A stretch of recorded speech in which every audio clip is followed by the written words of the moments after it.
Hey there, everyone. It's Dan again, just dropping in. It's Monday evening here on the East Coast, and it's early afternoon in the West Coast. And I wanted to bring you in on a nice conversation that I have a wonderful person joining me here today. And this person really kind of is going to turn my world upside down as to how I think about the 401k. She's really known as the 401k queen. She's been in the industry for about 12 years. She's been earning about $300,000 a year, helping people every single day, like you and I. More importantly, she's been married 24 years and has been a business owner since the 90s. And she can even proudly say that she has even now had her son join her in the business. And so I'd like to give a warm welcome to my friend and colleague here, Jessica Zeichler. Jessica, how are you doing? And welcome. Good. It's great to see you, Dan. Yeah, so I appreciate you hopping on. I know we're trying to still work out all the kinks here on Ecamm Live, but hopefully this moves along swimmingly for us. And I know I want to be conscientious on time here because we all have things to do, like a screaming baby in the background for me, and I'm sure you've got more clients to attend to on your side. Um, so to kind of like set up this conversation, one, I know you're the 401k queen. A number of people in the industry have taught me that. So I appreciate you making the time. And I was hoping you could really kind of shed some light for me and for the people I'm going to talk with in the future, and for anybody that might actually be watching this live right now. And as background on my end, so I'm a business owner. I've got employees that depend on me for providing a paycheck and a sustainable way of living. And ultimately, I don't want them to just have a sustainable way of living now, but I want to give them a sustainable way of living in the future because I care about my people. That's a crazy thing to say, right? And I also come from a corporate background. I used to be an employee versus a business owner. And I thought I was being brilliant when I was at Procter and Gamble, Berkshire Hathaway, Nike, when I was not just putting in enough for the employer contribution match, but I was maxing out my 401k because I was like, well, I could either spend it at a bar or I could put it towards my retirement. So let's be financially smart and do this. And if you had asked the Dan then for like the 12 years that I did that, um, the three reasons that I would really want to do my 401k were the first one was I would save money on taxes now. Mhm. The second one, I would get that company match that I touched on. And then that third one is I assume that my taxes were going to be lower in retirement. Now, Mhm. please educate me as to why I might have been thinking incorrectly here, or just play devil's advocate, I guess, and let me know why should I have been thinking a little bit differently, and how can I help others avoid the same mistake that I made for a decade plus. Absolutely. So the story you're talking about is extremely common on the people that we sit down with and who we help. And a little bit about my background on how I got interested in 401ks and the financial industry in general. As you mentioned, I ran a business from the late 90s and into the 2000s. When the market crashed in 2008, I had to close my business down. And my husband and I were like this close to filing bankruptcy. We were paycheck to paycheck. And so I ended up going and getting a job. I'm like, wow, I'm going like into the corporate world. I'm excited about Yeah. this. And one of the things we were offered, I'm like, finally, a 401k. So one of the things that happened was when I ran my own business, one of my clients was an investor and Mm. he worked on Wall Street. He was featured in Bloomberg. Like he was somebody who absolutely knew what he was doing. And when the Yeah. market crashed, I watched him close down his investment firm. He had been taking a portion of our money that he was paying me Yeah. and putting it away into an IRA account, a brokerage account. I couldn't even tell you because I let him take care of it and didn't really know much about it back Yeah. then. But he was putting away money for me, and I was in my mid to late 20s, had about $20,000 in there, going like, wow, like this is great. Well, after the market crash, I got a check in the mail for $350. And that was my first experience with the stock market and having an account set up. So Wow. after that, I was like, okay, well, I want to avoid these. I'm going to use the 401k, Yeah. right?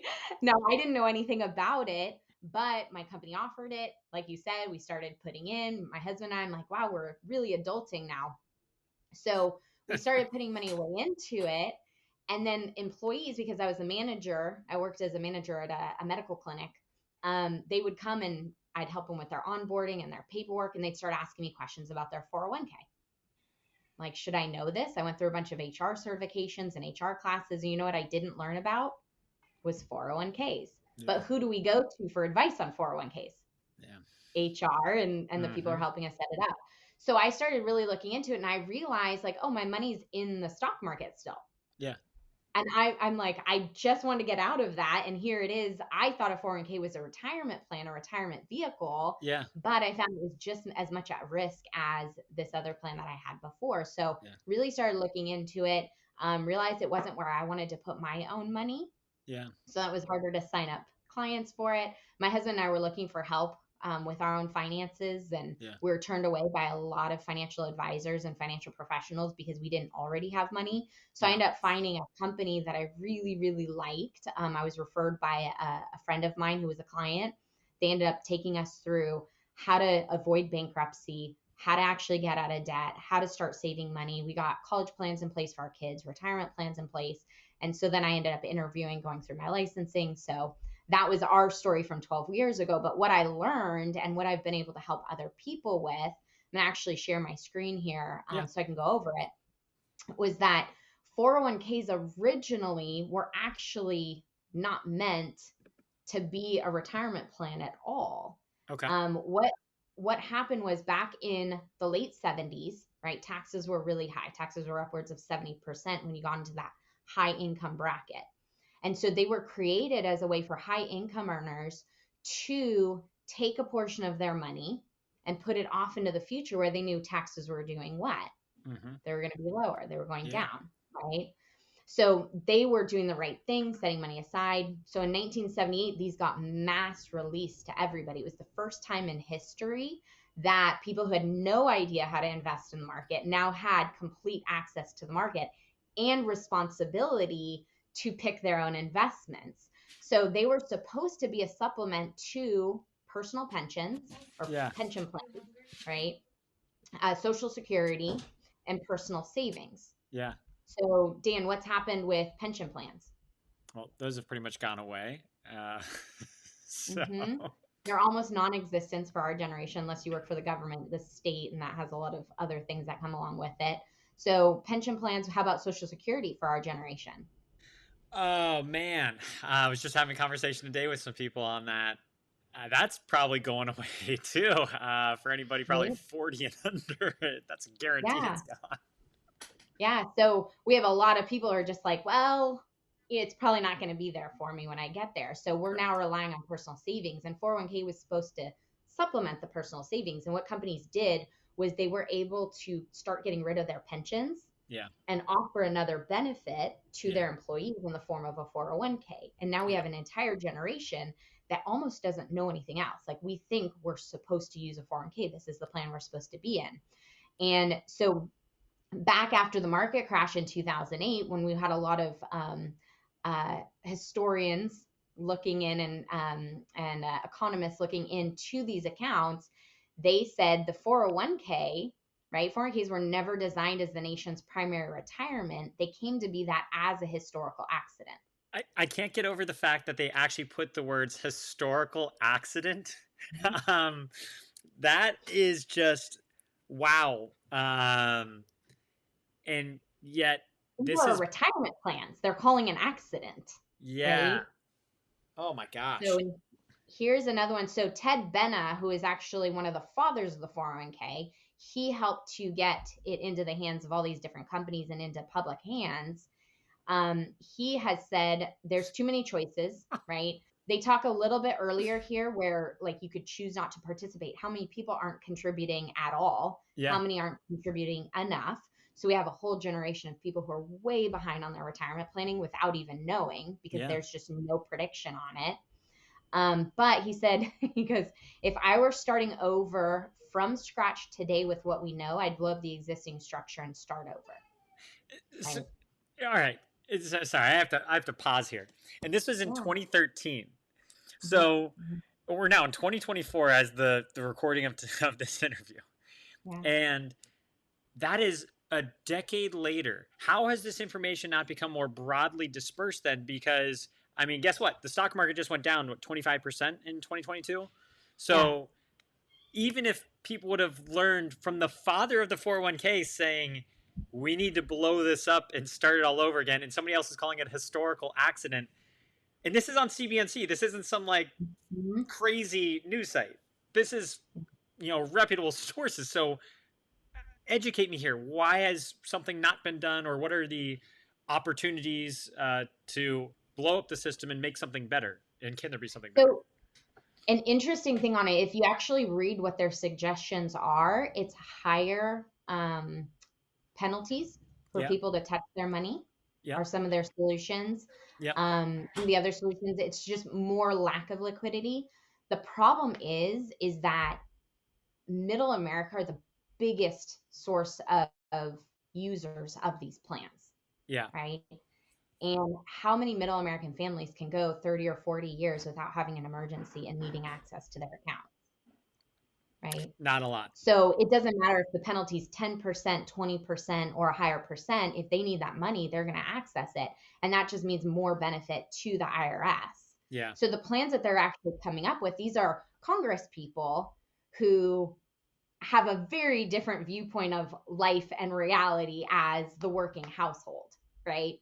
So most of my clients are working 9 to 5, middle Americans, Yeah. definitely have the higher income earners and the business owners, but the people that are really being affected negatively the most by these plans are the middle income earners. Mm-hmm. So I have a huge passion to make sure that they're aware of how it works and make sure that they're utilizing them correctly. And it is the people who are in that like 200 to $300,000 a year that are maxing them out, are trying to use them, but maybe aren't quite in the income bracket that have all of the money to pay big tax advisors to teach them what to do. So we want to bring that right education to families, right? Yeah. So yeah, that'd why be isn't huge. it not changed? There's too much of a benefit for the company in offering it, right? Why hasn't it changed? There's too much benefit to the IRS and taxes and penalties for them to really go in and change it. For them to go back and say, hey, we made a mistake might just not be the thing that they want to do, right? Yeah. So let's take a look. I actually want to go through an example here. Is it okay if Okay. we go through this? Yes, please. So if we put together, we're going to go through an example of somebody actually utilizing this plan, maxing out, sort of what you were saying. Yeah. If you had continued on this path going forward, what would that look like? So here's an example. There's a great calculator. It's on moneychimp.com. You can go on and put in a 401k calculator and do a prediction on your future and what it'll look like. So you just put in the annual contribution. So at the time, they've actually increased it recently, but let's say you were to max out this account at the time when I put these numbers together, it was 19.5. Now it's 22.5, I believe. It just recent changes. So 19,500 per year. Let's say somebody was maxing this out, right? Kind of best case scenario. If and companies aren't even doing 6% match, but let's say they were making $200,000 a year of income, and a company was matching 6%, which maxes used to be, we saw 100% when I first was in business. Then it went down to 6%. I'm seeing a lot of 3%. Seeing a lot of companies not even matching anymore. Correct. So it's really becoming kind of a rough thing to see. But let's say they were to match 6%. That means the company's match is $12,000 per year. If the employee did this for 35 years, from 35 until age 70, we're seeing a lot of people having to work a lot longer because of inflation, right? So at age 70, and let's say we got a 6% average return rate. And we have examples and articles and everything showing your average return rate that's illustrated quite often is not the same as an actual return rate. So the actual return rates are a bit lower than 6% in a 401k. But let's say we do get that average 6%. We hit calculate. We have $3.7 million in that 401k by the time this gentleman's 70 years old. No, that sounds pretty good. Yeah, that would sound really good. Now, I've been doing this for 12 years. Do you know how many $3.7 million 401ks I've come across? Not a lot. 0. Now, I've seen assets in 3.7 plus, right? I've definitely seen assets with that. IRAs, 401ks, I haven't seen any with over $3 million in them, which just says that either people aren't funding them this way. They're not performing this Yeah. way, right? So this is like somebody doing the right thing for 35 years, no hiccups, maxing it out the entire time. So let's say somebody does do this, gets through that, click the little calculate button. Here is an article. It's actually in, I think it was from a magazine back in the day called Money, but why your Okay. 401k may only return 4%. Mm.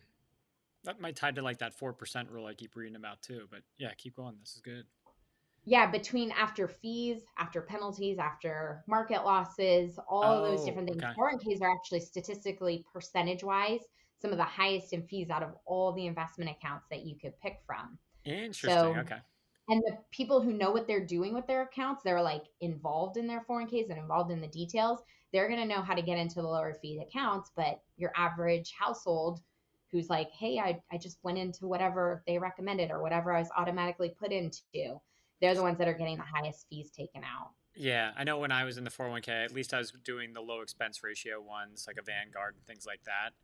Yeah, yeah. Which, those are low expenses, but then there's also some underlying fees, whether that's via Fidelity or ADP or whoever I might be using as my 401k provider. Sure. Every time you deposit money in there, there's a fee taken out. Every time you move from one investment to another, there's a fee. There's a monthly fee that the company is going to take. If you get there's a whole booklet that you can get with all the fees listed. Probably it's online now. They used to mail it to you. Yeah. That fee list was actually not required to be disclosed until after I was in the industry. So it was 2012, 2013, Wow. where they legally had to disclose all of their fees. So Yeah. these were in place in the late 70s until 2012 Yeah. without having to disclose any of their fees. And then they used to come in booklets in the mail and they were thick. People would throw them away and not even look at them. Now you have to go on and download them and read through them to find all your charges and fees. So, good Lord. All right, so let's take your example here. So this gentleman here, 3.7 million. Now, Dan, when you go into retirement, are you going to take as much risk as you did while you were still working, or are you going to go into lower risk investment? Well, yeah, you want to go into low risk. You don't want an 01, 08, or 2022 type situation on your money if you're now relying on that as your income. Yeah. So when somebody's retired, they're going to go into a lower interest rate. Let's say 2% here. Yep. Let's say somebody's going to retire from 70 until they want to make sure it's in place. Yep. Right? How does 401k guarantee a lifetime income? No. You run out, right? Yeah. So here, if you want it to last for a long period of time, this income tax rate, this was based off of California federal and state income. If we click calculate here, let's look down here at the bottom. So the annual payout from this account is going to be $162,000 a year. Yeah. This client's now going to pay $57,000 a year in taxes, and their net income is going to be $105,000. So this is somebody who went from making $200,000 a year, probably living off of $200,000 a year, now having to figure out how to live off of a net income of $105,000 per year. Not to mention in a higher inflationary environment too. If they're making $200,000 now, that's probably $300,000 in future terms. That's right. Wow. Every 30 years, the math of it, every 30 years, it's about double. So really, 200,000 would be the same as 100,000, or 200 would mean you'd have to make 400,000. Interesting. There's so many things that go through my brain right now. I mean, this honestly explains why, truthfully, you see a lot of maybe old people at Walmart being greeters, because they retire from their job and 15 years later, 10 years later, their 401ks are used up, and now they need to have additional means of income in addition to the Social Security they are actually receiving. That's right. Okay, so that's not a situation I want for myself, my family, my employees, anything like that. Right. And although, hey, a lot of people would be happy with 105,000, that's still a stark contrast than what they were originally making. So I guess it's all through the eyes of the beholder. If somebody was making $50,000 a year, essentially they'd be getting $20,000 a year is how I'm kind of calculating this out. Correct. But mathematically, somebody who's making $15,000 a year probably couldn't put $20,000 a year into account to get to this point. Yep. Oh, 100%. No, that's why I'm just like resetting it of if it's 200,000, it's 100,000. So really, every single person, no matter what your income level is, just assume you're getting about 50% less of what your current income is today is how I'm trying to arrive at it. Yeah. Yeah, that sounds about right. And Hmm. I always ask people at the end of the day, is it how much money you save, how much money is in the account, or how much of that are you going to get to keep? Keep. Right. Yeah. So what's your take home? What is going to be yours at the end of the day? So let's look at this example here. So let's really delve into, because most often people are using their 401ks. I met with my CPA, and it's a new CPA because CPAs are hard to find and hard to keep. Yeah. But I went with the CPA and she started talking about tax savings and tax benefits and where can we put away money to get our taxes even lower. Yeah. And so often people go like, well, I'm going to put max out my 401k because I want to save in taxes today. I mean, that's So what I let's did. take a look, right? So let's take a look at what this would look like. So this is Joe. He's making his $200,000 per year. His tax rate's about 35% in California without the tax benefits of the 401k. And again, we know there's additional like benefits, there's other things. So we're going to keep this just really simple math. Yeah. But let's say 200,000 times the 35% tax rate means that he's going to pay about $70,000 in taxes per year. Yeah. And again, he'll have other write-offs and things like that, but let's just talk about the money he's putting here. So if we look at his tax rate, he's at about a 24%. California has another 10 to 13% in state taxes. So that's where that 35% comes from. Okay, got it. So Joe decides that he's going to use the 401k as a tax shelter, put the maximum contributions into his plan. So that 19,500 we had talked about. Yeah. So let's do the math. So here, that 200,000 take away the 19,500. That means now he's being taxed on the $180,000 instead of his full 200,000. For sure. So taxes are now the 180,000 times the 35%. So he's now paying $63,000 a year as opposed to $70,000 per year in taxes. Sure. So without the taxes, 70,000. With the taxes, or sorry, without 401k, 70,000 per year in taxes. With the 401k, $63,000 per year in taxes. Yeah. So he's saving $6,825 per year in taxes. Okay. Not a lot. Sounds I off. guess. No, but it still sounds good. If I told you, hey, you're going to put away money here, you're going to save $6,000 a year in taxes, who's going to say no to that? Sure, but I mean, if I'm multiplying that over 30 years, that can mean a lot. $7,000. Yeah. Okay, you did it. So, $238,000 you save, and people say, well, that's even more money inside of my account to grow. Correct. I mean, tax now, tax later on a bigger amount or a smaller amount, the taxable amount's still going to be the same, right? Yep. So 238,000 that you save over the 35 years. So most people are going to sign up for that, and I appreciate you and I are on the same page. 6,000 a year is like not that much, really. Yep. But for some people, it sounds like a lot of money. So annual payout amount. So remember, he saved $6,000 per year. But if we look back at that calculator again, remember how much he paid in taxes during his distribution years. On each distribution. So he's doing $57,000 on each distribution. Correct. Annually. Okay. So he's paying $1.7 million in taxes because he chose a tax deferred vehicle.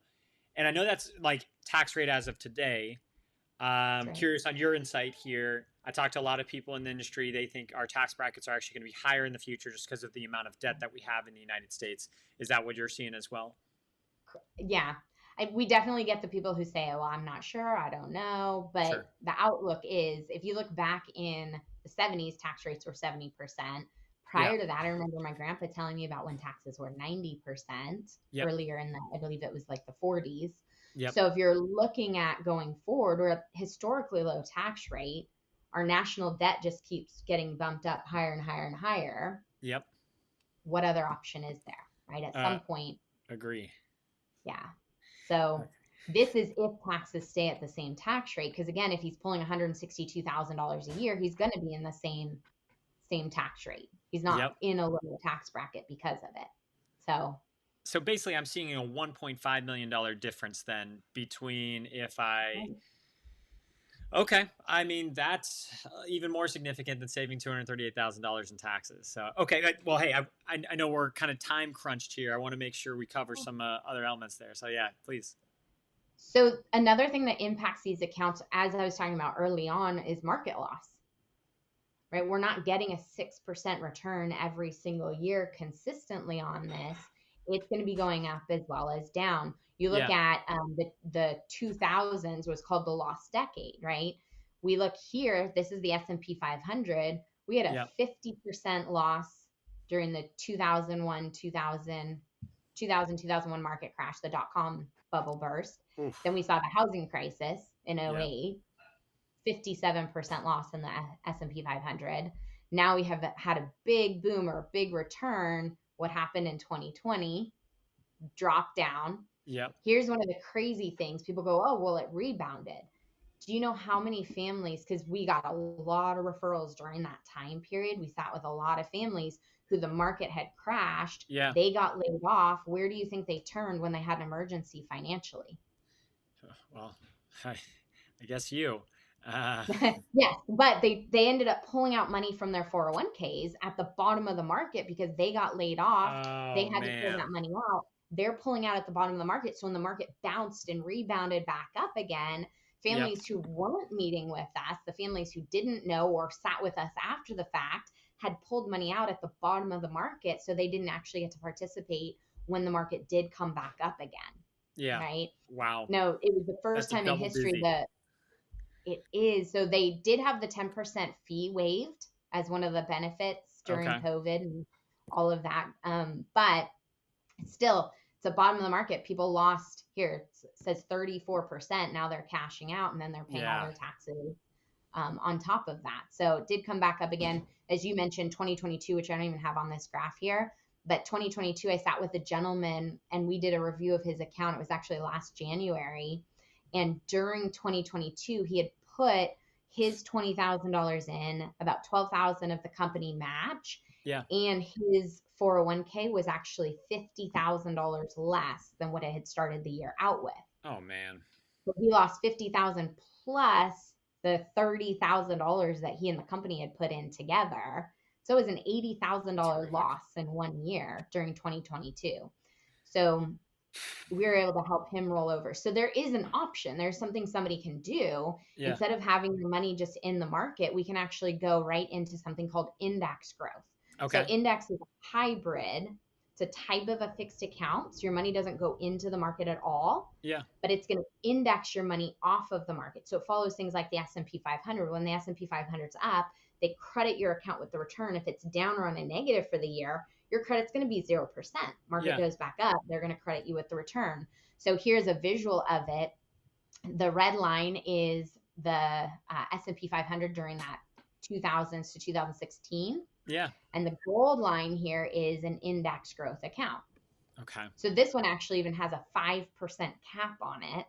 So these, some of these have no cap, some of them have higher caps than that. But Yeah. would you rather be in a plan that's going to go up and down with the market, or one that's going to get a constant return and never the downside? I've got enough stress in my life. I'd like to have a little bit more consistency, especially if that consistency is also historically, although past doesn't guarantee future performance, it is going to lead me to a better outcome. Right, right. So I'm going to actually show some examples here. There's actually a plan. It's a great alternative today in today's market. Yeah. And not everybody's going to qualify for it. It's not something everyone's going to be a good fit for, but it's good to find out if it's a good option. It's called a life insurance retirement plan. Okay. So the way that these work is it actually wraps your money in a protection of insurance. We have insurance on our cars, our cell phone. Shouldn't our money be insured as well? Yeah. I mean, makes sense. Yeah. So what it does is that insurance protects our money. The way that it works is when we're putting money in, the first thing that's going to get covered is that cost of insurance. The second thing that gets covered is your money goes into a savings bucket. Yeah. That gets protection. So it grows indexed. You never have to worry about market loss. It's also protecting against the IRS from taxes. It's protecting against tax liens. It's protecting against civil suits, lawsuits, litigation, malpractice, short sales on homes. Anytime somebody's going to come after your money, they're not able to touch it here. Right? Interesting. Works as an emergency fund. There's no 59.5 rule. So 401k can't touch till you're almost 60 years old. People who do, they're paying a 10% penalty plus their taxes when they take the money out. here, there's no 59 and a half rule. So somebody can access their money at any point in time without taxes or penalties. Huh. It can create a tax-free retirement. So if it's set up properly, our job is to set it up properly. If our clients fund it correctly, then it'll create a tax-free income during retirement. Works as college funds for kids. I used it for my boys for college. I was like, what if they don't go to college? What if they want to go to a trade school? I want to have flexibility and options. My older son ended up, he's like, why would I go to college if I can just go into business with you guys? And I have great mentorship and everything that I need there. So he's in the finance industry now. Yeah. So luckily, we didn't put into a 529 plan for him. So this can be used for something else. As well as smart. I always hear about that on the 529s as well, but I know this isn't about the 529, but this is good that this is a place for that too. No, 529 plans are very limited, and then heavy taxes and penalties if you use them for something else. So, yeah. And we help people save those as well, but as a comparison, this is a great option. And then it works as a high yield savings. So these have averaged over 9% over the last 30 years. Wow. Okay. So and then here's the image. They have an indexed growth. So it's part of the protection.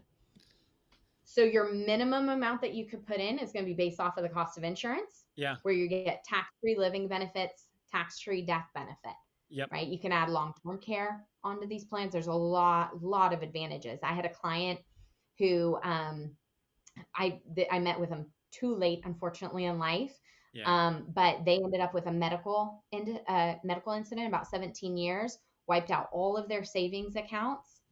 Right. They've been on dialysis now for the last 17 years, living Social Security check to Social Security check. Right. So these accounts, if we do have those medical emergencies, we can use it for that. But if we end up living too long, then we've got the tax-free income to come in. Yeah. So the maximum amount that you can put into these plans are going to be based off of the IRS guidelines.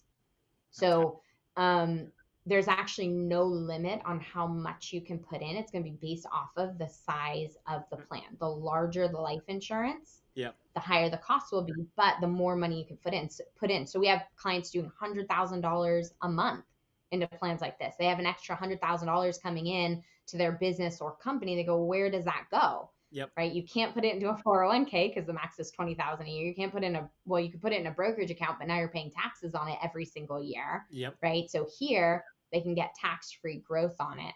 So it's not really set to any specific limit. Yep. It's a self-created structure. So how it's set up, it can be smaller for somebody who's saving $5,000 a month, $1,000 a month. It could be larger for somebody who needs a larger tax-free bucket. You know what I really like about this, what you just pointed out there, Jessica, and sorry for interrupting you there, but what I like about this is I'm thinking about trying to do this for my employees. And I believe that this is a better thing versus the 401k. But I can also put my money where my mouth is. I can actually create a similar thing, like you were saying, for owners, or I could call it an executive bonus plan, whatever I want to call it. And I would be getting the exact same LERP in this situation, maybe a different dollar amount.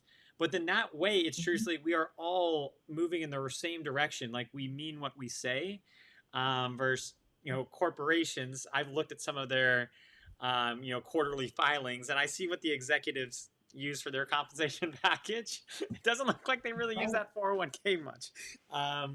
And so I like how this is actually the CEO or the owners are actually utilizing the exact same thing as the employees in this situation. Yeah. So they can be set up by business owners. What you're talking about is an executive bonus plan, and you could do it for all of your employees. So we do free consultations with our clients. Yeah. So a company can bring us in. We don't charge anything, sit with every single one of the employees. Yeah. And if the company says, hey, these executives, they've been with us a long time, they're key people, we want to have them around, we want to offer a benefit. These employees, we still want to have something for them. We still want to have them get somebody to sit down with, but maybe we're not quite ready to contribute something for them yet because maybe they're short term, they're not going to be around. If you do a 401k or a defined benefit plan for a company, you have to offer it to everybody, even if, like, I had a name brand key like pizza delivery company who they had a 401k set up. How many delivery people are there for like a season, just for a little while? They come and go. Well, because they were offering it to everybody, but not everyone was utilizing their 401k, they were too heavily contributed on the high income earners that they fell under the basically disqualified for actually offering it to Mm, their employees. So they were not following the rules, yeah. ended up having to penalize all their executives so much. They had to take money out of it. They had to pay taxes and penalties on the money they took out because it turned out they overfunded it. It was a mess. So it's so much more simple for us.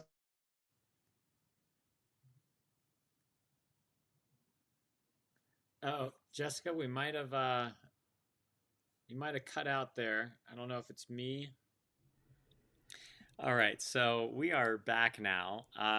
For anybody that was actually watching live at that time, hey, technology happens sometimes. Winter storms happen sometimes, and that's life. So we're just recording the back final few minutes with my friend Jessica here, and we were on a roll. But don't worry, we can pick back up on this roll. Um, and and so Jessica, we were just wrapping up talking about how, okay, the system is broken. The 401k founder himself said it needs to be blown up. Another very, highly respected individual said it was never intended to be this way and it was a historical accident. And so we touched on the LIRP, or life insurance, or an index universal life insurance policy, being kind of that replacement.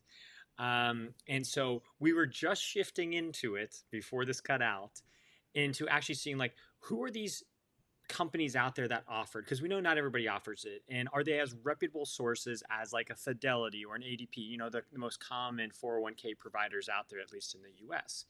And so I was hoping you could maybe shed some light on that for us, post all of the cutting out with technology. Yeah, no worries. So one of the companies that I like to work with that I represent, there's a lot of companies who actually do offer these plans. Mm-hmm. It's only going to be with A or A plus rated Okay. companies. Yeah. One of the examples I give a lot of people, because if we're considering safety, somebody Yeah. wants some safety, where do you think a lot of people just put their money for safe purposes? I mean, safe purposes, probably like bonds if you want Hmm. safety. Or I know insurance is safety. yeah, yeah. And it's funny And that you say that because insurance companies, what do they do with their money? They're putting them in bonds. They're holding huh, like low risk bonds. That's essentially where a majority of their assets are. A lot of people will just put their money in the bank, yeah. thinking that's a safe place. I mean, it's Banks FDIC insured up loan to out our 250. money the minute we put it in there, right? Yeah. So legally, insurance companies have to back up 100% of whatever our assets are Yeah. that they have guaranteed out to people. So if you have a retirement plan with an insurance company, if you have a life insurance with an insurance company, a Yeah. college plan with an insurance company, whatever your guarantees are on that plan, they have to back it up liquid 100% of the time. Ah. So Nationwide, who I'm going to use as an example today, just as an example, they have about 6 times in assets what they have guaranteed out to their clients right now. Sorry, educate me on this real fast. This is like where it talks about reinsurance a lot of the times, where like they can only do something if they already have like insurance behind that, backing their numbers, in addition to having six times more Correct. So assets. but they have their own assets, and then they get reinsurance companies to back that up. There's a really Yeah. good book called Money, Wealth, and Life Insurance that talks about Yeah. all Okay. the regulations of it. There's a lot of great resources on Sure. it. But I'm going to pull up here an example of, specifically in this case, Nationwide. Okay. Right, Nationwide is on your side, I know. I love it. I love that Peyton Manning's in it too. It makes it great. right? So yeah, so they're a very, very strong company. We only work with A or A plus rated companies. And in this example, we're going to take the same example of the gentleman saving 19,500 a year into Yeah. his 401k Okay. and choosing not to do that. Let's say he went over here. Obviously, there's not going to be the company match. Yep. There's things that generally we talk about as a benefit from the company, that if he reallocates his money over here, doesn't have that same benefit. But again, is it how much you have saved at the end of the day or how much do you get to keep? Yeah. That How much I can matters. keep is what I want every single day. So yes, if it's a Yeah, smaller what's our total number but a true number, it's better. that's right. What's our take home? Yeah. So again, these plans are going to follow that index growth. So Okay. instead of crossing our fingers and hoping Our money is there when we go to retire. If the market's on an upswing, you're going to get credit with the return. If the market's on a down or a negative, the credit's going to be 0%. There's always going to be that safety net there on these plans. So just to orient on these plans, they are intended to be long-term. Yeah. Right. We'll talk a little bit about the short-term benefits of them, but they are a long-term investment. It's not something that you're going to flip and buy a big screen TV by, I guess Christmas just passed, but even by next Christmas. It's something where you're putting your money in there, you're going to let it grow. It's going to be something that's a long-term asset, but more accessible than something like a 401k. Remember, if we have our 401k, we can't touch it till we're 59 and a half. Now there's options to borrow from our accounts there. If somebody borrows from their plan, when they're paying it back, they're getting a 5% interest that they're paying back to themselves, but they're also paying after-tax dollars back into their plan. Mm-hmm. So instead of pre-tax dollars going back in, now you're putting after-tax dollars back in. If somebody borrows from a 401k and then they leave a company or they get laid off, they have to pay it back 100%, which they can't always do. So we're going to talk a little bit about accessibility of this plan versus something like that. So here, the first 3 columns we're going to look at. The first column is the number of years the plan's been in place. Second is the age the client is a year after they start it.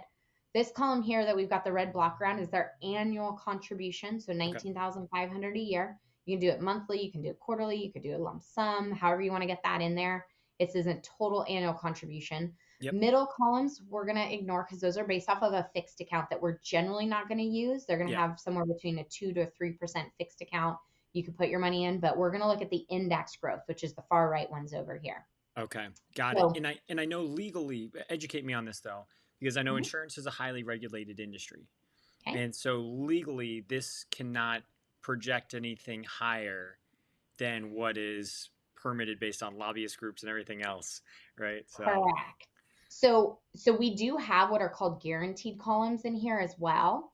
They're going to be based off of, and every client is going to go through these specifically. I've been in the industry a long time. I'm going to do 100% the right thing for my clients every single time. We're going to go through all the details with somebody before we set it up because I want longevity with my clients. I want to make sure they're in the right place, that they're understanding it. Somebody who understands how the plans work, they're going to be around a long time. Our guarantee, because it's tied to the market, is going to be 0%. What can we guarantee the market's going to do? We can't, right? So that's going to be based off of if the market goes down over the next 20 years, 30 years, what would it look like? These here, their fixed account is going to be based off of the fixed return rate that they have in place. The indexed return rates that they illustrate is actually significantly lower than the historical return rates. The insurance companies are way more regulated than other industries are. And we're not actually allowed to illustrate the rates that it's actually performed historically. So we're very suppressed on our illustrations, which it's not a bad thing. I'd rather under promise and over deliver, right? I mean, hey, I'm fine with that. I like setting the bar low because again, I know it's not all about the total dollar amount that grows to, it's how much you can actually utilize that dollar amount. So I get that part. You want to talk to me about these first 5 years, how honestly it doesn't perform truthfully from a dollar perspective. So let's look at it on a short-term basis. So these are illustrated somewhere between a 5 to a 7% because there's a blend of different indexes in here. So it's going to be between a 5 to 7%. And in the first 5 years, like I said, it's not a long-term investment. Year 1, client puts in $19,500. He's going to have $17,000 in his account. After that $19,500 goes in. Remember I said earlier, the first thing we're going to be covering is that cost of insurance. God forbid something happens to this client in year 1, his family gets $767,000 tax-free. Right? So that $17,000 is going to be his $19,000 minus the cost for the plan. Right? So I ask somebody, hey, when we set this up, do you plan on retiring in the next 5 to 10 years? Do you plan on using this money in the next 5 to 10 years? And those are going to be some of the things that we take into consideration if this is the right fit for someone or not. Because if we look at it short term, you put $19,500, you've got $17,000 in there. It looks like not a great option, Yeah, right? correct. But we're looking at, again, something that's long term and something we're setting up that can utilize. Now, if the net surrender value, this one here, this is what the client has access to borrow from. Mm, And if they cancel the plan, what they're going to walk away with. So again, when I'm sitting with my clients, I go, hey, if we put this 19,500 in, we start putting this plan together. Do you plan on canceling this plan? Are you going to walk away with it? yeah, Because if they're walking away, it's going to be with quite a loss, or what they have access to is not going to be 100% in those beginning years, which sure. is fine. Again, what's more likely, not more likely, but more of a concern during those early years, if they're not planning on retiring in those short term years, if they're not planning on using all of this asset during those short term years, Mm, it really, the bigger risk is if they pass away. yeah. Okay. So if we put, let's say in the first 5 years, we put $97,000 into a 401k or an IRA, what will that grow to? Maybe a 6% return over those few years, Sure. maybe a negative return over those 4 years or 5 years. If somebody passes away, their family's going to get whatever comes out of that. They're going to pay the taxes on it. Yeah. Right here, again, if somebody passes away or if they get sick, they'll have chronic critical or terminal illness or a long-term care Yeah. plan associated to this. So that's, it'll be hundreds of $1,000s that goes to their family, right? Wow. Yeah. So I guess as I think about this, trying to tie it back to like my corporate experiences where, Mhm. in the corporate world, a lot of the times you get a 5-year vesting schedule. And Okay. that's what incentivizes you to stick around that company because really, if you leave Yeah. before that, the vesting's not worth it. So almost in the Mhm. same way, if I liken this to the employer world, well, by having this policy in place, it's kind of like a vesting schedule because it looks Yeah. like pretty much at year 5, Mhm. it's now pretty much self-funded, at least for the insurance coverage part. If I never wanted to put money into it again, it's then after, like you said, maybe the 10th year that you can no longer just see this as an insurance benefit, but now you're You're actually saying creating that correct. savings vehicle or that infinite banking concept. Am I understanding that properly? Yes. Yeah. So it is on the shorter term basis, you're really looking at setting it up, getting something that's in place. Now, the cool thing is, let's say in year 4, Yeah. year 5 here, Yeah. somebody goes, oh my gosh, I need a new car, but interest rates on cars are terrible right now. Yep. What do I do? You can actually take a loan. You can take money out of your own personal bank, Yeah. right?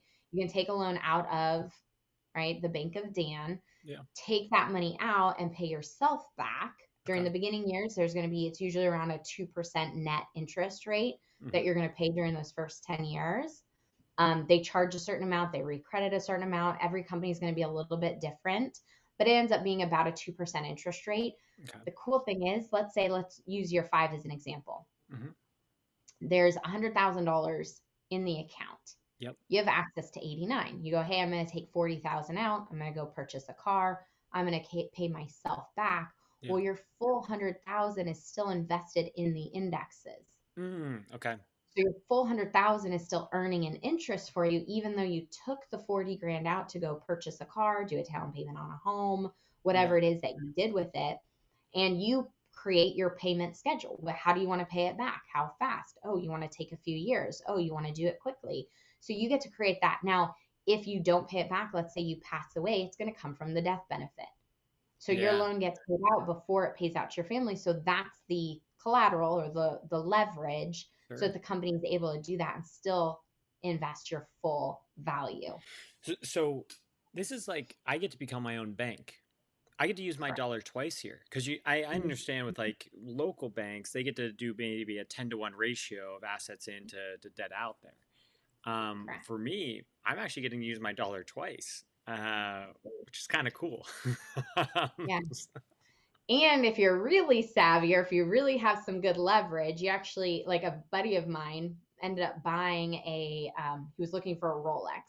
I'm not a big Rolex or name Yeah, brand person, but he sure. really had been searching for this Rolex for a while, and it could be an investment as well. Yeah, Finally found it. He used his Amex to buy the Rolex, yeah, pulled money out of his life insurance retirement plan, paid, or his personal bank, yeah. paid the Amex off. So now he got his points.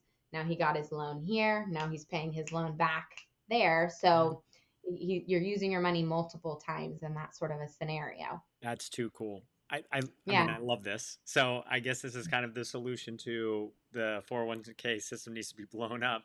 But keep on educating me here because this is lovely. So let's take a look at the net surrender value. Let's say the market crashes.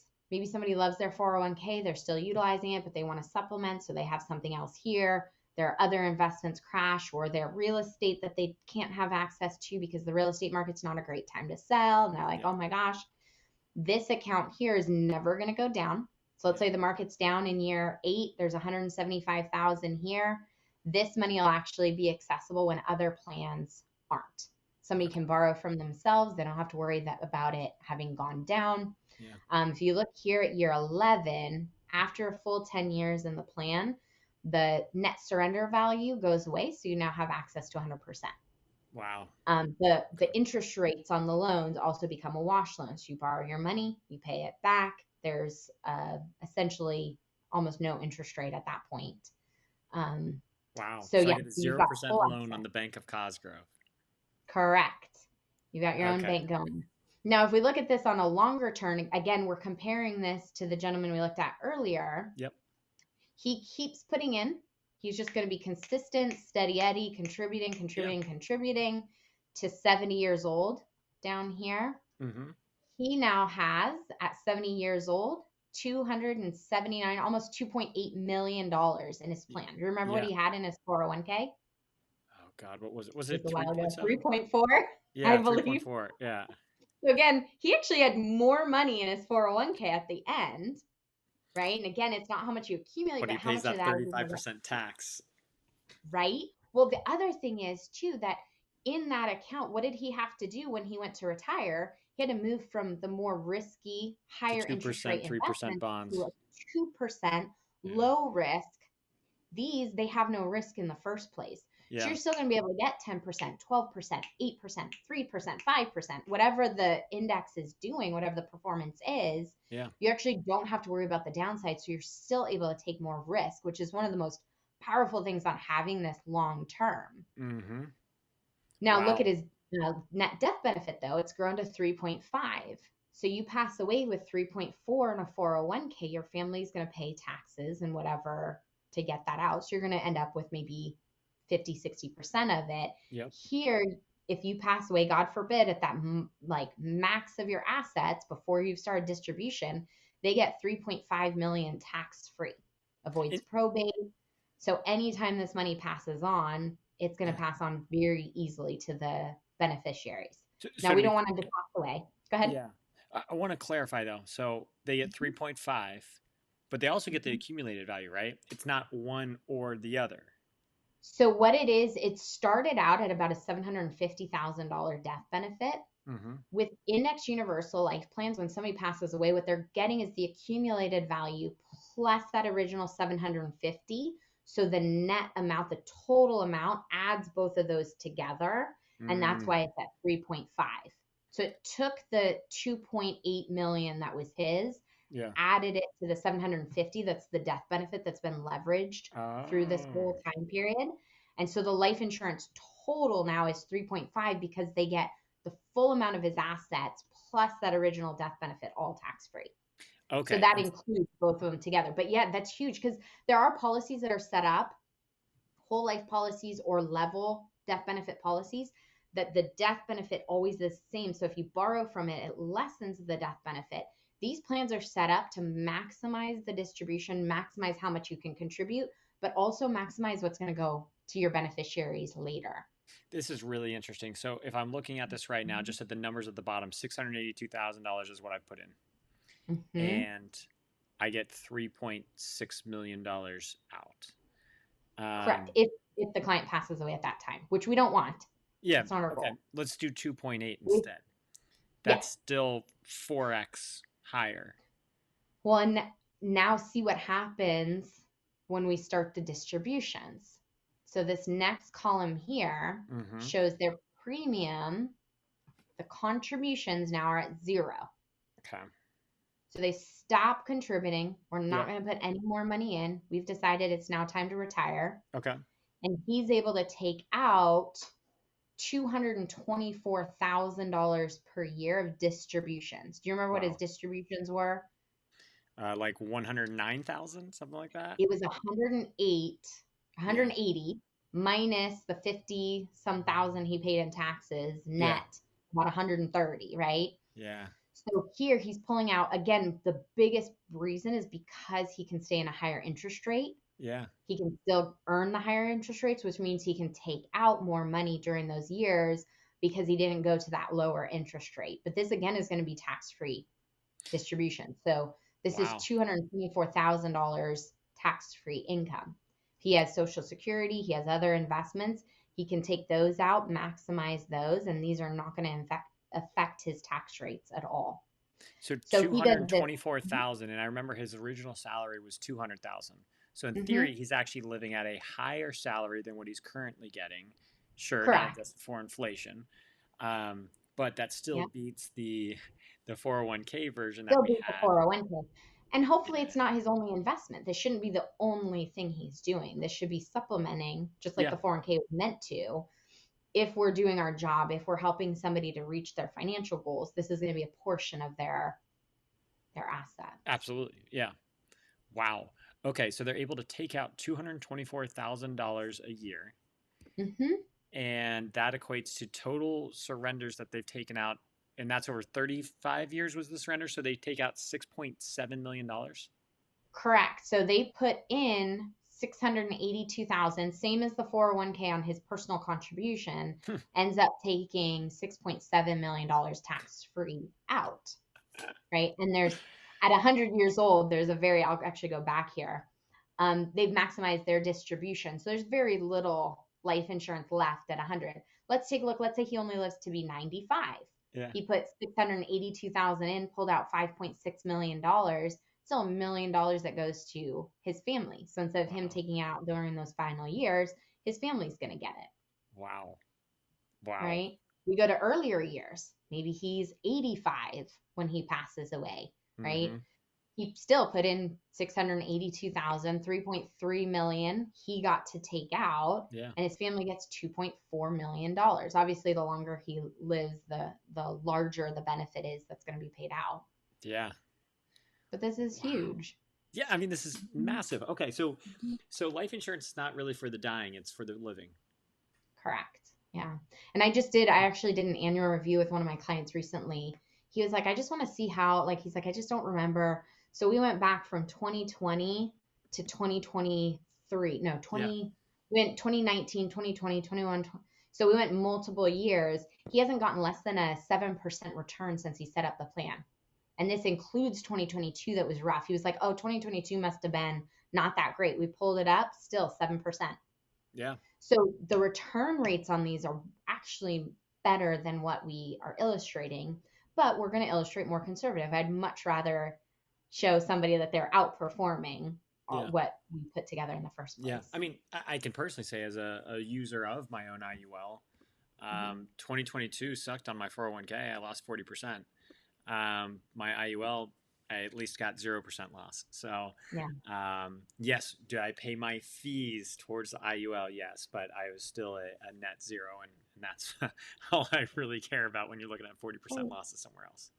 Well, and a good question to ask yourself on that also is when you're paying, would you rather pay for, because we pay fees in 401ks as well. Yep. You want the cost to go to loss, taxes, and fees in your 401k, or would you rather that goes to hundreds of thousands or millions of dollars of tax-free money that would go to your kids? Correct. If you were to pass away, right? So the cost is really an issue where there's lack of value, and that value here is to have that life insurance for our family, but also the long-term care that you can tie onto here. Yeah. So, I mean, that's huge. Absolutely huge. I don't know what to say here, because I was originally excited of just like a 4x multiple on my 682. Now I'm seeing a 10x multiple. That's right. And not to mention, it also, again, gives me that comfort and security, because, I mean, hell, we know anxieties are at all-time highs. The markets are only becoming more volatile. And we now understand that the 401k creator has said the system needs to be blown up. And we've had other historical people say it was a historical accident. So, I mean, it just makes sense to try and get into these things. Um, I guess I mean, I appreciate all this information. What are we missing here? Like, is there a question I'm not asking right now that your clients commonly ask you that we should be addressing? So I'm going to stop my screen share Yeah. here for the example. Um, go back. So these are very individualized plans. So Yeah. getting together with somebody who actually is familiar with them, who sets them up correctly. That's the biggest thing, is the structure of it needs to be correct. The company will do their part and the client needs to do their part. So Yeah. understanding the nuances of it, having an agent who's not just trying to sell you something, but will actually go Yeah. through the details with you, make Yeah. sure it's structured and set up correctly for you. That's the biggest thing. And then understanding it's not a short-term investment. It's not something that is going to be a great asset just overnight. Correct. So being like understanding the long-term benefits of having something like this in place and then meeting with your agent on a regular basis. If you have a plan like it already, some people will go, "Oh, I've got a whole life plan, or I have a universal life, or I have something that works like that." Mm-hmm. Then make sure you're meeting with your agent. I've sat with clients that are like, "Oh, my agent was trying to get a hold of me and I just was ignoring them. And suddenly I had this problem with it. Like they had stopped putting payments in, it was paying for itself." And, Yeah. They'll run into problems because they're not working with their agent. Yeah. A good agent is not a salesperson. Yeah. They're not trying to push you into a product. They're an advisor. They're somebody who working with you to make sure it's an asset that's adding value to your family. Yeah. So it's just important to use them correctly. No, I like that. The notion I've always heard is mission before commission. That's right. And yeah, if you're doing the right thing, eventually you're going to have good karma come your way. So I'm with you on that. Don't push people into something if it's not for them. It just seems like we have been pushing people into 401ks when it turns out it's not good for them. It almost seems like it's actually only really good for the government and the employers.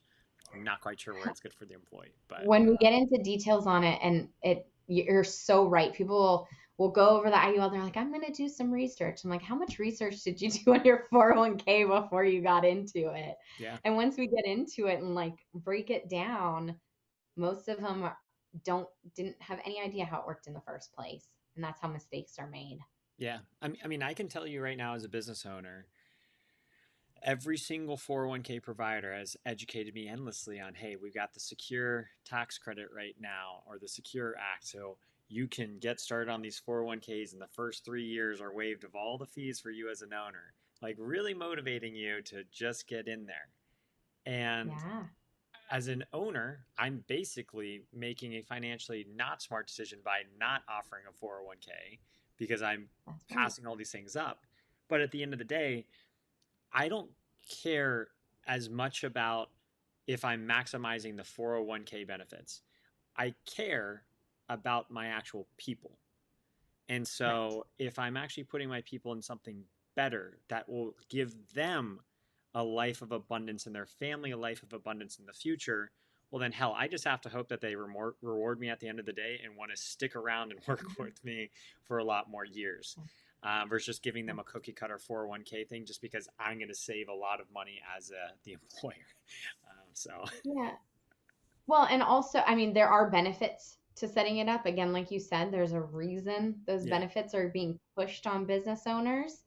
But you can set up an index universal life for your executives. You can have the people that you want. Maybe you've got a newer employer not quite ready yet, or somebody who's been on again, off again. So you can pick who you want to contribute to. They can add money and that becomes a after-tax contribution for them. Yep. The company can add money, right, which becomes still a tax write-off for the company. So there are big advantages for companies offering these plans to their employees. Oh, 100%. 100%. Yeah, we're just scratching the surface on it, but I know that has to be saved for another day. So, Jessica, I don't know if you have any other things. I mean, the major takeaways I got out of this, if I try to kind of summarize this, is I originally had the summation when, again, when I was in the corporate world as an employee and maxing out my 401ks, like an idiot now, but maxing out my 401ks. I was doing it because I was going to save taxes now. I was going to get that company match. And I was assuming my taxes were going to be low in retirement. We've covered today now across the two videos we've had to splice together due to technology. But we've covered that essentially the way I was looking at it, I was just looking at it through the wrong lens. In that, yes, I would save, with the examples you showed, about $238,000 in taxes by utilizing the 401k. But I'd be paying about $1.7 million in taxes when I start taking those distributions. Versus if I did the IUL, I'd be paying my taxes now on the seed, but not on the harvest.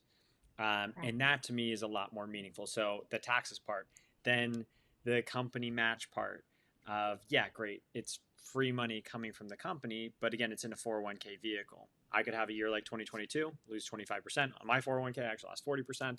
And so like, that's a disaster. And so no company match can offset a 40% loss. And then taxes being lower in retirement. When you're doing a contribution to your 401k, you're maxing it out. Let's say you're putting whatever you're putting in, it's a tax write-off for you. The company puts money in, which is a tax write-off for them as well. Yep. Who's going to pay their taxes later on? Right. Yeah. So it's not 100% free money because there's a portion of that money that's still going to be owed to the IRS. Yeah. Government still owns a portion of that. Yeah, that's I love that saying. There's the IRS. So the IRS, because it's their money.